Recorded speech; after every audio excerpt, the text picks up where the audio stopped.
She was laughing when she said it. That's the part one can't get out of my head. "Dad, we've already signed the papers on the property." Just like that, casual, like she was telling me she'd found a good deal on a new car. "The closing is Friday. You have until Sunday to clear out your things." She didn't ask. She didn't explain. She just told me. And when I didn't respond right away, she added, "I know this is a lot to process, Dad, but honestly, it's for the best." I was standing at the kitchen window. The sun was dropping behind the ridge, turning the grass out in the north pasture the color of old copper. I had watched that exact same sunset from that exact same window for 31 years. My daughter thought she had outmaneuvered a grieving old man. She was wrong. My name is Robert Callaway. I am 68 years old. I'm a retired civil engineer from Laramie County, Wyoming. And 14 months before that phone call, I had quietly done something that made everything my children were planning completely and legally impossible. This is the story of how I saved my family's ranch from my own family. If this story touched you, don't forget to like this video, write in the comments where you're watching from, and subscribe so you don't miss the next story.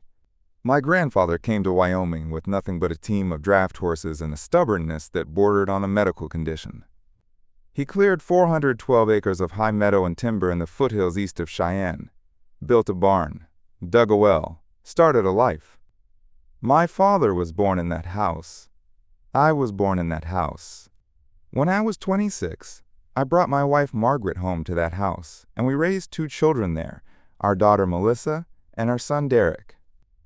I spent 35 years as a civil engineer, designing drainage systems and road foundations across the state. Every evening I drove home to that ranch. I rerouted our irrigation lines myself.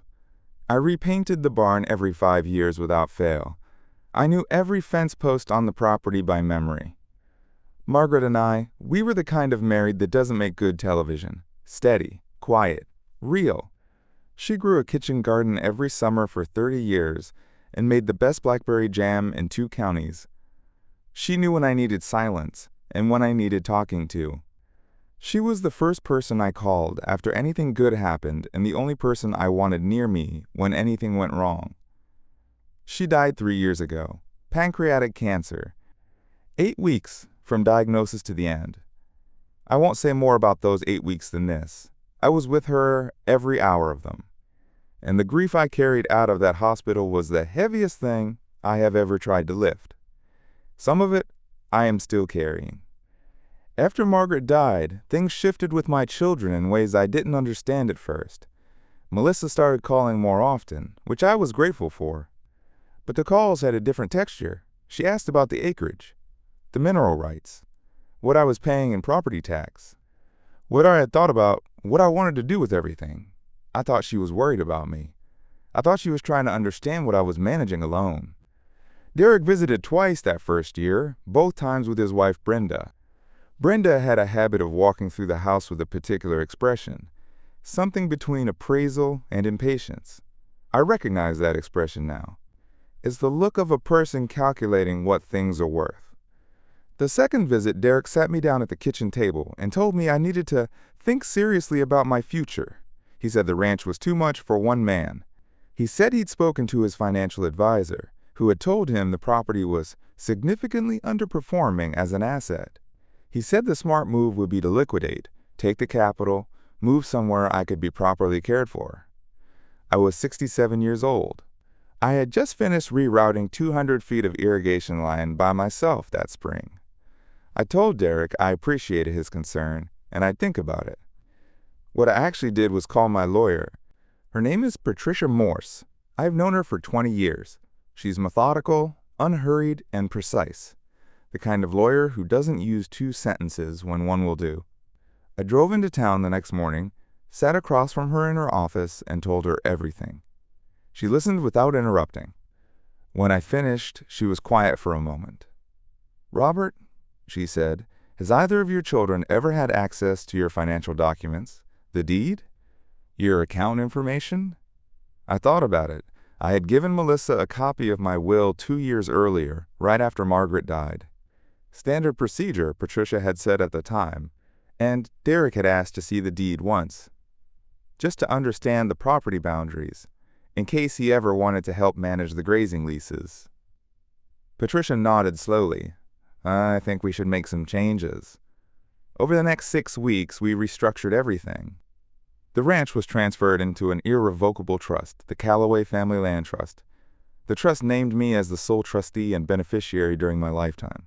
No one, not my children, not anyone, could sell, transfer, mortgage, or encumber the property without my written authorization and a formal trustee approval process requiring a minimum of 30 days, written notice.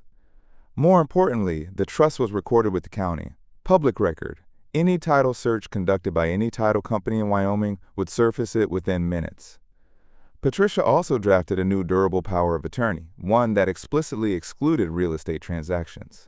Whatever my children might have obtained or copied or believed they had access to, it no longer covered the thing they most wanted. I told no one.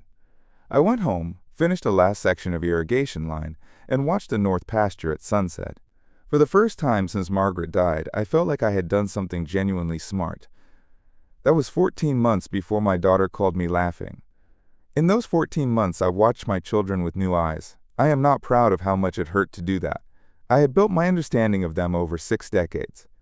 Melissa, who used to fall asleep in the truck on the way home from town and had to be carried inside. Derek, who cried for 2 days when his first dog died and made me promise we'd bury her under the big cottonwood by the creek. These were my children. These were also, I now understood, adults who had looked at 412 acres of land their great-grandfather had cleared with his own hands, and asked themselves, how do we get our share of that before he's gone? The call came on a Tuesday evening in October. After I hung up, I stood in the kitchen for a long time. Then I walked out to the barn, not because I needed to do anything, just because I needed to be somewhere solid. The horses shifted in their stalls. I stood in the dark and breathed in the smell of hay and old leather and thought about my grandfather, who always said that land was the one thing that didn't lie to you. The next morning, I called Patricia. It's happened, I said. Let me tell you exactly what they said. She was quiet for a moment after I finished. Whoever they sold it to, she said, is going to have a very bad Friday. The buyer was a land development company out of Denver. They'd been acquiring ranch properties across the county for 2 years, assembling parcels for a planned resort development on the eastern slope. They had wired $1.4 million into an escrow account, based on a warranty deed that my daughter had signed as my authorized agent, using a power of attorney document. That had been altered. The original document, the one Patricia had drafted 3 years earlier, which had been superseded by the new one 14 months ago, had been modified. Someone had whited out the expiration clause. Someone had extended the effective date by hand and initialed it in what was meant to look like my handwriting. I want to be careful about how I tell this part. I'm telling you what the forensic document examiner later determined. I am not telling you what I felt when I heard it, because there are no clean words for what I felt when I heard it. Patricia contacted the title company on Thursday morning. She sent them the trust documentation, the recorded deed, and the new power of attorney. She included a letter, precise, calm, measured, explaining that the warranty deed they had received had been executed without legal authority, that the grantor had no capacity to convey the property, that the Callaway Family Land Trust had never been informed of or consented to any sale. The title company pulled the closing. Friday came and went. That afternoon, Melissa called. She was not laughing this time. Dad! Her voice was flat and tight. What did you do? I protected my property, I said. The closing fell through. The title company is saying there's some kind of trust. There is a trust. I set it up 14 months ago. Everything has been in trust since then. Silence. You knew, she said. Something had left her voice. You knew the whole time and you didn't say anything. You were selling my ranch, I said. Without asking me. Without telling me. Using the document that Patricia informs me appears to have been altered. Did you really think I wouldn't find out? A longer silence this time. Derek thought. I know what Derek thought. I kept my voice even, though it cost me something to do it. He thought I was a 68-year-old man who wouldn't notice. He thought the land mattered less to me than the money. He was wrong on both counts. I told her I had already spoken to the county sheriff's office. I told her Patricia had filed a formal complaint with the state attorney general's office regarding the altered power of attorney. I told her the development company out of Denver had retained their own attorneys and were actively investigating the transaction, which was not going to be a pleasant process for anyone involved. Then I told her I loved her. I told her I would always love her. And I told her that love and accountability were not the same thing, and that she had confused them for long enough. Then I hung up the phone. The investigation took 4 months. I won't walk you through every piece of it. Much of it was tedious and painful, in the specific way that legal proceedings involving your own children are tedious and painful. But I'll tell you the shape of it. The altered document had been prepared with Derek's knowledge and Melissa's signature. The forensic examiner confirmed the tampering. The notary who certified the document, a woman who worked in the same office building as Brenda's cousin, was interviewed at length. She eventually cooperated with investigators. Derek's defense was that he had believed the power of attorney was valid. Melissa's defense was that Derek had handled everything, and she had simply trusted him. Neither defense was particularly convincing given the paper trail. The development company recovered their escrow funds, but they lost months of planning time and significant legal fees, and they were not quiet about their feelings on the matter. Their attorneys submitted their own detailed findings to the AG's office. On a Wednesday morning in February, Derek and Melissa were each charged with forgery, fraudulent conveyance, and elder financial abuse. The last charge carries mandatory minimum sentences in Wyoming. They were not arrested on my front lawn. I want to be honest about that. The movies would have you believe these moments are more dramatic than they are. Their attorneys told them to turn themselves in. They did at the county courthouse on a gray winter morning that I did not attend.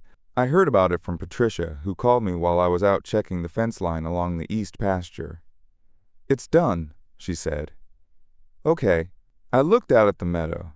The snow had melted off the south-facing slopes, and the grass was beginning to come back. Pale green the way it always is in late February. The creek was running.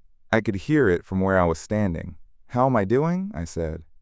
"That's what I was about to ask you." I stood there for a moment. The wind was coming in from the northwest, cold but not bitter. A hawk was tracing slow circles above the tree line. "I'm all right," I said, and I meant it, mostly. There was grief in it, the way there's grief in all true things. But underneath the grief, there was something solid, something that didn't move, no matter which direction the wind came from. The fence line along the east pasture needed 3 new posts. I put them in myself that same afternoon, in the pale winter sun. The ground was still cold, but it gave way when you worked it right. I was back at the house by 4 o'clock. I made coffee and stood at the kitchen window and watched the light change over the north pasture, the way I have watched it change for 31 years. My daughter called me laughing and thought she had already won. What she didn't know was that the land she was trying to sell had been beyond her reach for over a year. What she didn't know was that I had done my grieving, and then I had gotten back to work. The sunset came the same as it always does. The grass turned copper. The creek kept running. I finished my coffee and went out to feed the horses. I want to say something directly to anyone listening who is in a situation like the one I was in. I know what it feels like to look at your children and not recognize them. I know what it feels like to want to believe that the people you raised are the people you thought they were. I spent months making excuses in my own mind. They were worried about me. They don't understand what this land means. They wouldn't really do something like that. I let those excuses run long past the point where the evidence was clear. Here's the thing I wish I had understood sooner. Protecting yourself is not the same as giving up on someone. I did not stop loving my children when I called Patricia. I did not stop loving them when I restructured the trust. I did not stop loving them the day the charges were filed. Love does not require you to stand still while someone takes everything you have built. The people who genuinely love you will never ask you to sign something you don't understand. They will never make major decisions about your life without talking to you first. They will never laugh when they tell you that your home has been sold. If someone in your life is doing those things, even someone you raised, even someone you love, you are allowed to protect yourself. You are not being cruel. You are being wise. My grandfather cleared this land by hand. My father was born here. Margaret grew her garden here every summer for 30 years. I watched my children learn to ride horses and secretly love it. This land holds more of my life than any other place on earth. It is still mine. And that is exactly how it should be.